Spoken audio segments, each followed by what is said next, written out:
we received an interesting letter. I'm Joyce from Humber College in Toronto, Ontario. Let's talk about that.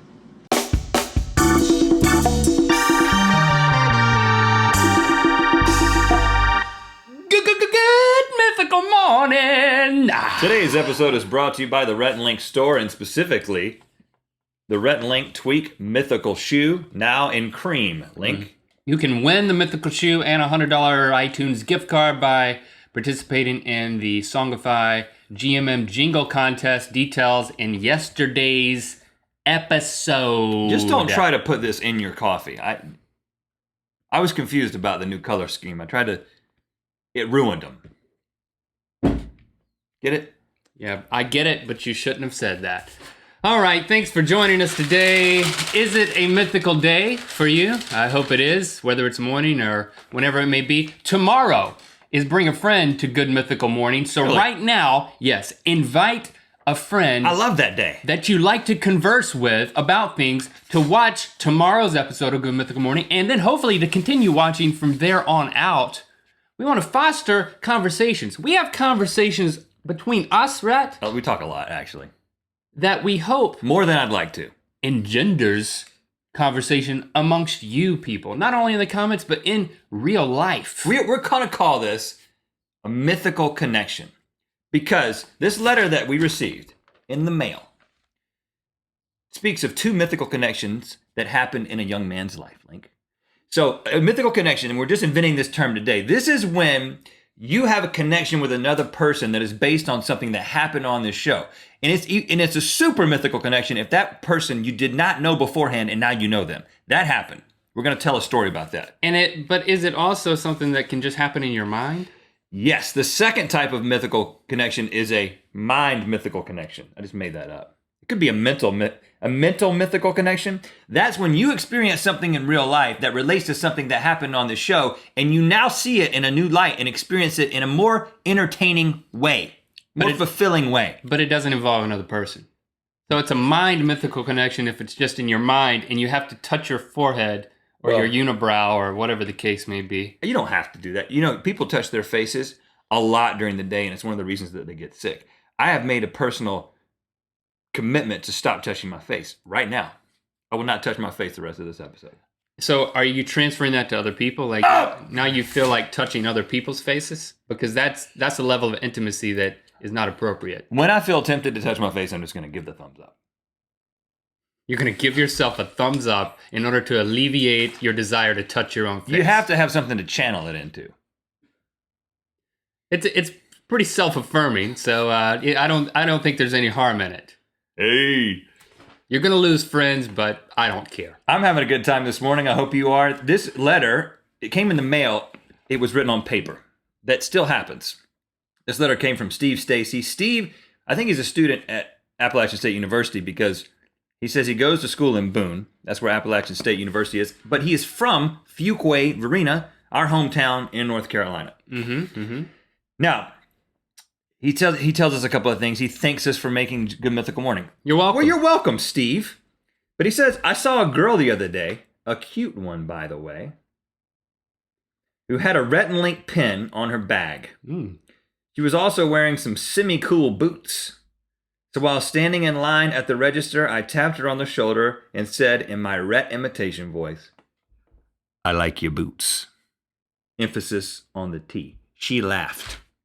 Mythical connection. Now they're friends. Now he, in case you didn't see this episode, an earlier episode of Good Mythical Morning, I suggested in Link's Golden Advice for Single Guys to just go up and talk to somebody. Yeah. And I used the example of not talking to Miss Perfect. Right. Who was just a Jill Wagner. pretty girl that we never talked to. And hopefully this guy... Jill Wagner what's his has name? still not responded to any of the tweets that were made to her about Steve- her being on the episode. But Steve took my advice, and if you see a girl that you don't know that you want to talk to, seize the moment and talk to her. And he even went a step further, and he used your stupid advice and said, I like your boots. Emphasis on the T. That's why it makes such a great mythical connection. He took our combined advice, applied it in real life, and now he's got a friend. And I don't know if she's a girlfriend, but she could be one day. No, they're engaged. You didn't read the back. Oh, yeah. They're getting married. And we're engaged. May 17th. All right. Part's not true. Congratulations, Sorry Steve. to make you feel uncomfortable, Steve and friend. Probably ruined your life today, but that's okay because you made everyone else's life better. But he saw the Rhett and Link pin, and then he knew if he said, I like your boots, which he did have on boots, that she would most likely... He took a little risk. Maybe she didn't see that episode. I like Steve. Maybe she... I don't even know him, and I like him already.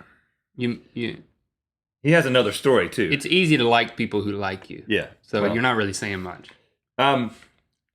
He says, while walking to class today, I walked past the new building under construction. This guy's full of stories. This is quite a long letter. And heard a man shout, hard hat! Remember something else. Mumble. Mumble is what he has written here.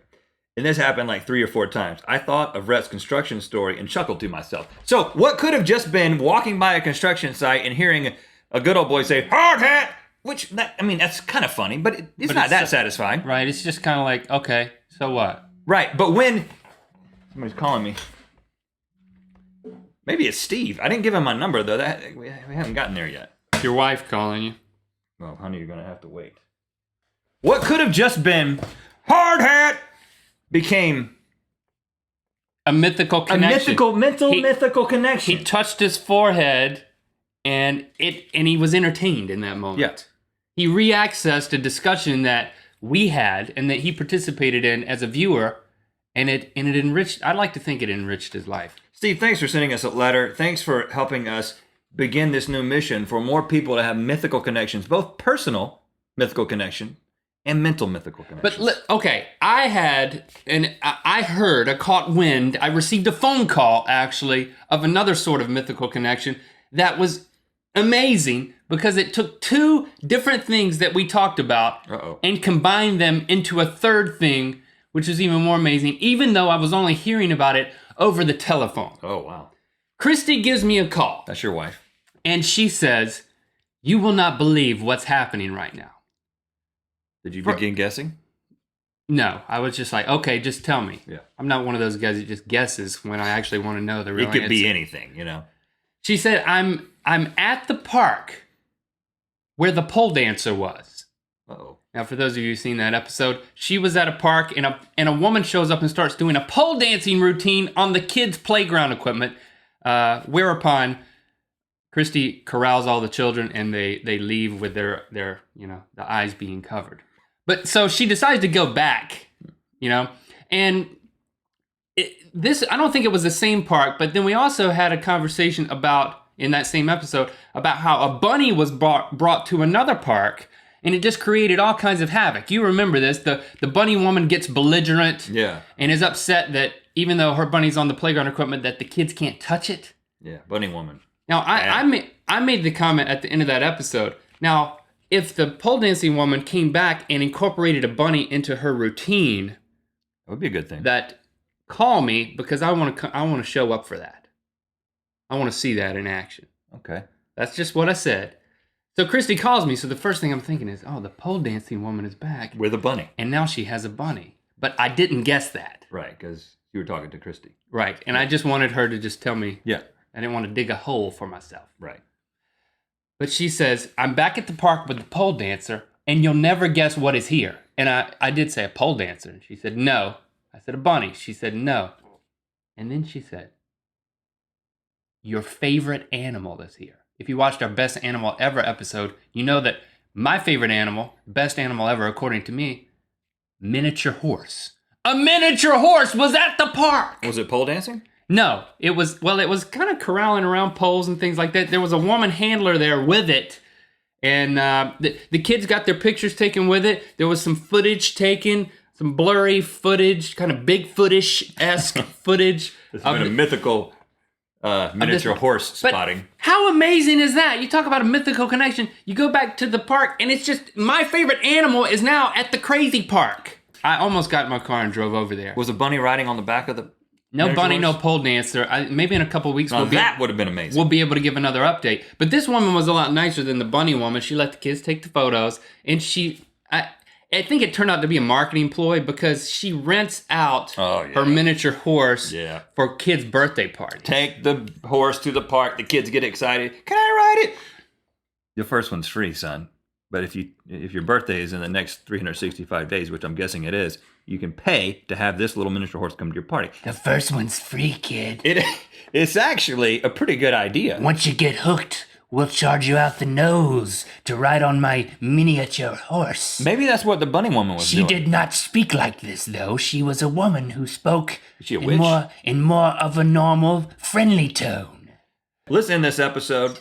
As you bring the wheel up behind you there, Link, I want you to comment, Mythical Beast, of any mythical connection that you have made as a result of this show. We love to hear this kind of stuff. You can send us a letter. You can also just make a comment of a mythical connection that you've made, whether it's mental or intrapersonal. And remember, tomorrow is Bring a Friend, so invite a friend today and then converse tomorrow along with them. Police interrogation. Now, if I recall this correctly, I'm the cop. I don't know. You can be the cop. When we put it on there, I think I said I would be the cop and you'll be the... Okay. So I've been brought in for questioning.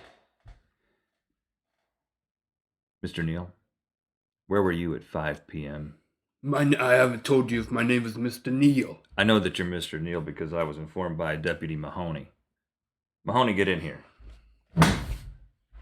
Oh, so you're gonna bring in another version of yourself, huh? Think that's cute? You think I'm gonna talk? Listen here, Neal! Just because there's one 5 p.m. yesterday, 2 witnesses. You, a bunny, a miniature horse, a pole dancer. You don't scare How me. else can you explain that? You don't scare me, and the other you that just walked in and... Robertson, get in here! Also, and the third you doesn't scare me. I want my lawyer. I need my phone call. Hey, listen, I know this is probably just a big misunderstanding. Mahoney gets a little out of control sometimes. Listen, but how can you... I see what's happening. How can you explain that the miniature horse, the bunny, and the pole dancer were all there? They saw you. I don't even like miniature ponies or horses or any of these animals. I've never ever seen a miniature anything. I've never seen or contacted or spent one-on-one time... Give me a reason not to hit you right now! ...with a miniature horse. Give me a reason! Give me one reason right now! My lawyer. Hey, what are you doing? This guy right here, he's my client. You can't be hitting my client. How long is this gonna go on? I think we should just end it now. No, let's just keep going. See you tomorrow. Listen, I'm a certified lawyer and an accountant. Where are you from? From north of here. You are watching GMM with Rhett and Link.